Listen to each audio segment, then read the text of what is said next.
गौशाला की समिति की प्रधान श्रीमती विद्या मलिक जी, उप प्रधान जसवीर सिंह जी, जनरल सेक्रेटरी जगत सिंह जी, कोषाध्यक्ष राजेश उर्फ राजा, सरपंच साहब, सामने उपस्थित गांव के मौजूद बुजुर्गों, भाइयों और मेरी माताओं बहनों। आमतौर पर मकर संक्रांति के ऊपर सभी गौशालाओं में प्रोग्राम होता है।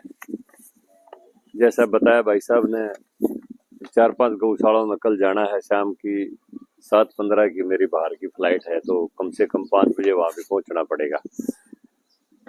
मैं पहली बार मोखरा की गौशाला में आया हूँ और जैसा श्रीमती मलिक ने बताया और वहाँ यहाँ पर उपस्थित जो मेरे पास वहां पर गए थे अन्य हमारे महानुभावों ने बताया कि इनके आने के बाद गौशाला का मैनेजमेंट बहुत ही अच्छा चल रहा है।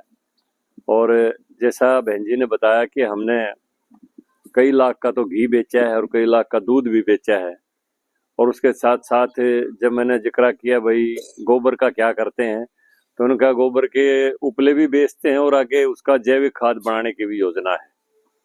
यानी गौशाला आत्मनिर्भर रहे ऐसी मेहनत ये कर रहे हैं, क्योंकि बहुत लंबा चौड़ा ये विषय है। पूरे हरियाणा प्रदेश में शुरू से ही गौओं के प्रति काफी लगाव रहा है और गौ हत्या के विरोध में हरियाणा से तो बड़े बड़े आंदोलन हुए हैं।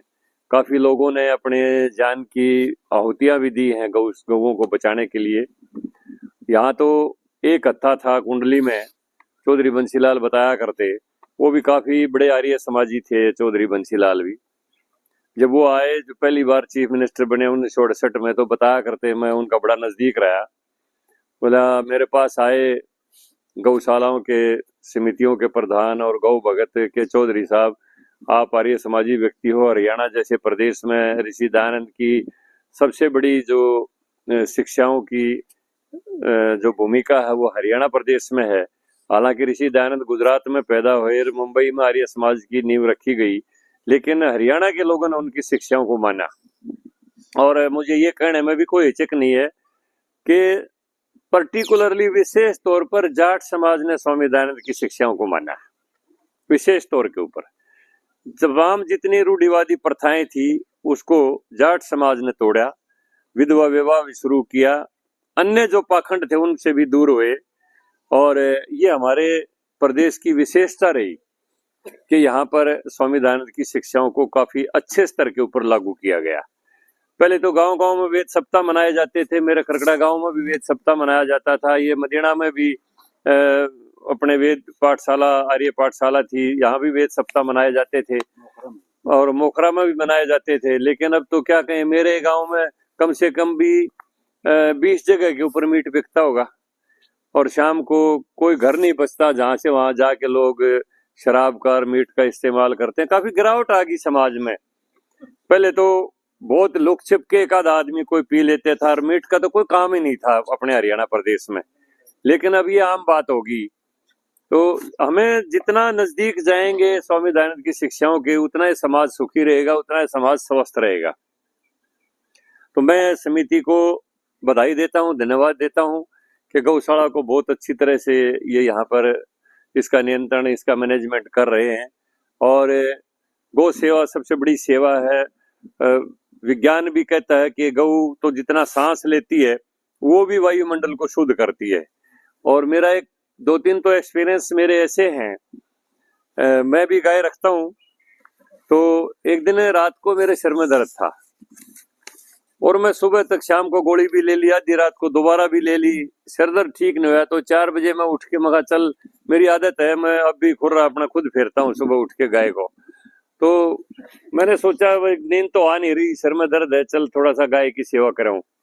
तो नीचे साहिवाल गाय थी मेरे पास हुआ, तो मैं कुछ देर खुर्रा फेरा और हाथ से जब मैं उसके ऊपर हाथ फेरने लगा तो जैसे जैसे मैं हाथ फेरता गया वैसे वैसे सिर में आराम होता गया और आधे घंटे बाद मेरा सिर का दर्द ठीक हो गया।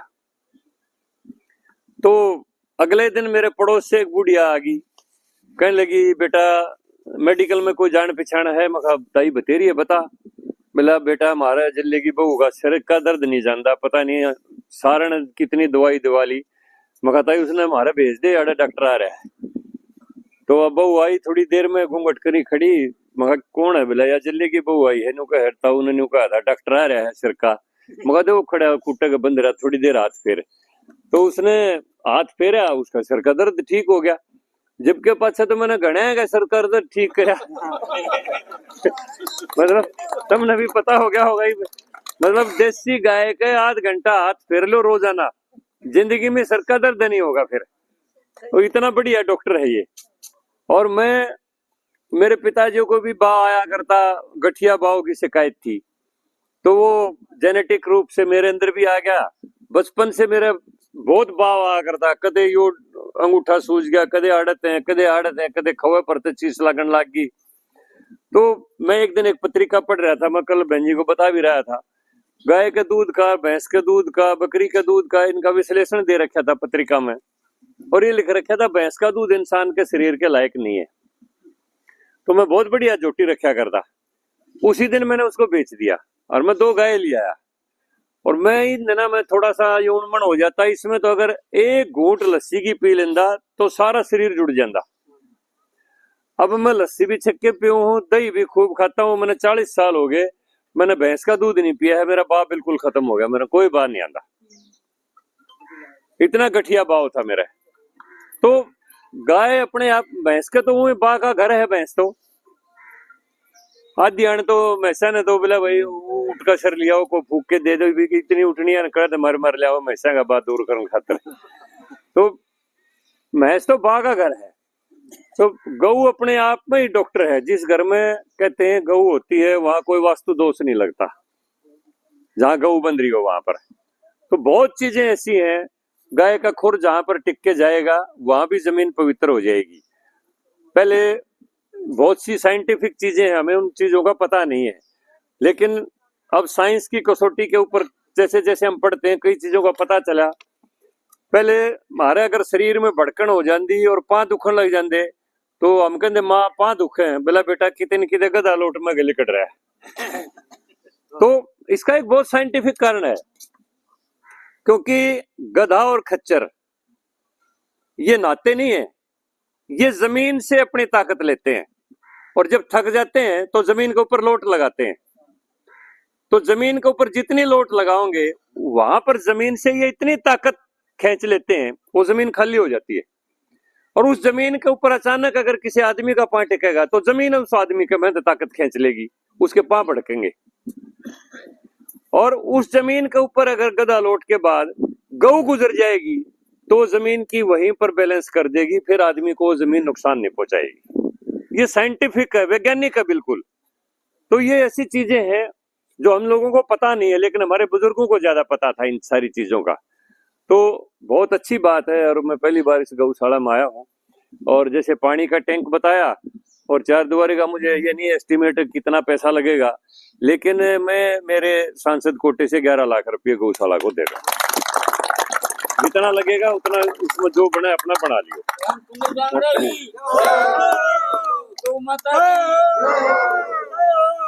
तो महेश भाई अपना कोटा इस साल का बच रहा है? हाँ है, इसी में भिजवा दो। तो इससे मैं पहले दे दियो, नहीं तो फिर मार्च में दोबारा आएगा, मार्च अप्रैल के बाद। तो इसी में भिजवा देंगे, बच रहा बता रहे हो, तो इसी में भिजवा देंगे। और आप लोगों ने यहाँ बुला के ये बात कहने का मौका दिया, सेवा का मौका दिया, आपकी मैंने देख के वो बहुत बहुत बढ़िया। और आप सबको बधाई कि आप गौ सेवा कर रहे हैं, बहुत बहुत धन्यवाद। ये सर देखो हमारी जो अब पेट के ये थैलियां है, ये है सेंधा नमक, अच्छा हाथ से पीस के, और ये हमारा शुद्ध घी, और ये हमारी अमन की लकड़ियाँ देना, ये बना दी।